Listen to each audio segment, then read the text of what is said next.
Governor Greg Abbott might have thought that he had the last laugh when he bussed tens of thousands of migrants from his state to New York City. But the Big Apple's Mayor Eric Adams might have one-upped him. Adams is sending 4,500 arrivals back to the Lone Star State. Adams' office has issued one-way bus and plane tickets to Texas through a voluntary program that transfers asylum seekers out of the city.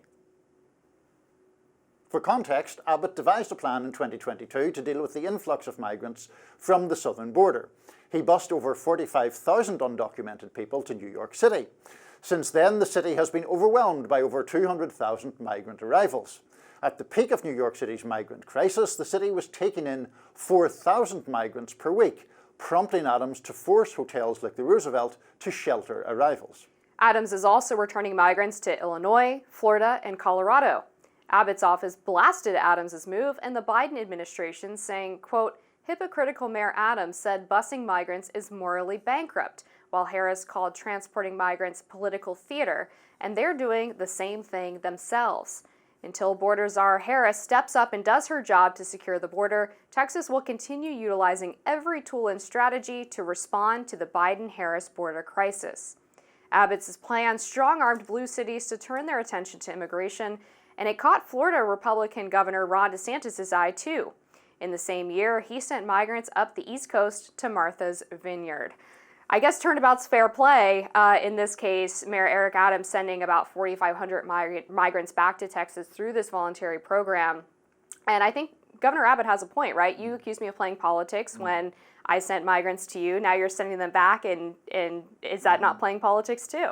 Well, I mean, I guess is really a legitimate question. Abbott was pretty clear, I think, when he started his program in 2022, that he was intending to dramatize the issue and to specifically send migrants to sanctuary cities, because Abbott's argument was those policies act as a magnet for illegal migration, therefore they should deal with the consequences of it. Now, I do wonder if that's a little different to what Adams is doing in one respect, which is he is basically saying there are so many migrants now in New York City, it's costing us a vast sum of money to deal with them. There are all sorts of other stretches and strains to do with that.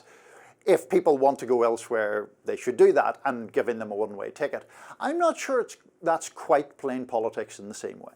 I guess it's fair to say, though, that Texas had a similar scenario where they felt like they were dealing with the bulk of the burden of dealing with the illegal migration crisis and having to spend their citizens' taxpayer dollars trying to house these people, feed them, etc.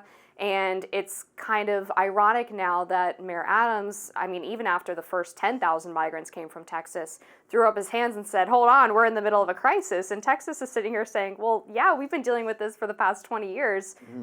I mean, welcome to our world. I think it's also related to that, sort of worth stressing that New York City has an unusual rule, which isn't the case with any other city, which is that it is legally obligated to provide shelter to anybody who arrives there. And there has been some argument about changing that law because of the obvious consequences when you have busloads of people arriving. There were also arguments and procedures that New York put in place to try to lessen the disruption of the actual arrival itself. Like there were buses arriving in the middle of the night and at weekends, and Adams outlawed that and said you can't do that.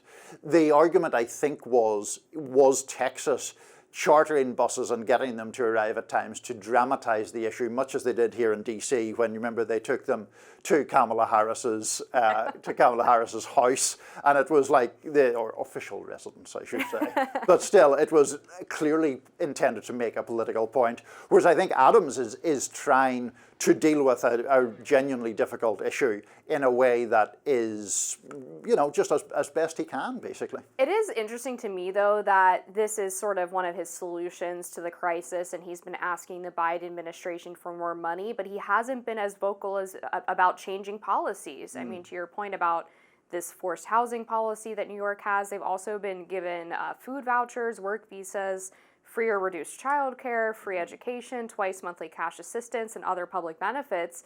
That is a magnet for these people to come. And if New York and New Yorkers in particular, people who are telling Mayor Adams, hey, this is too much for us, why are you not looking at those things as opposed to just trying to dump them off somewhere else? And I think it's telling, too, that the migrants like to go to New York because of these programs when you only have 4,500 opting into the program to go back to Texas. Yeah, I mean, I think the interesting point also about the magnet argument is, as I was researching this, somebody made a point that I hadn't actually thought of, which is the argument that was Abbott's busing in an odd sort of way doing the opposite that he intended, just in one respect, of acting as a magnet, because word apparently came back down the grapevine that so long as you get to Texas, you get to go to New York. Then you get to go to New York or various or Aurora, other cities, or wherever, yeah. Or you know, Chicago or LA. And so could there be an unintended consequence in that policy?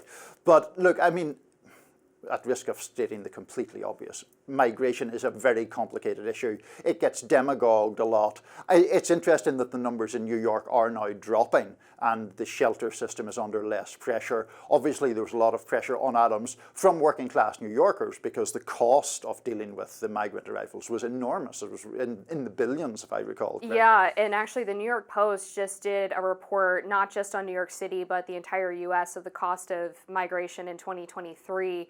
It was $150 billion, and in some localities, they were forced to cut police and fire services. That's the kind of thing where residents say, look, we're welcoming, Right. like, we don't mind legal immigrants, we're happy to take people in, but Right. we also pay for these services and we deserve to have access to them. No, exactly. I mean, I think that's an important distinction. I mean, I do think that there are people clearly who are opposed to immigration for nativist or frankly racist reasons, and there are also people who are opposed to immigration levels because of the strain it places on resources, on infrastructure, on the tax base and all of that, which are much more legitimate objections to have. All right, we are going to leave it there. Of course, continue to cover this issue. We have a lot more to cover on Rising, though, right after this.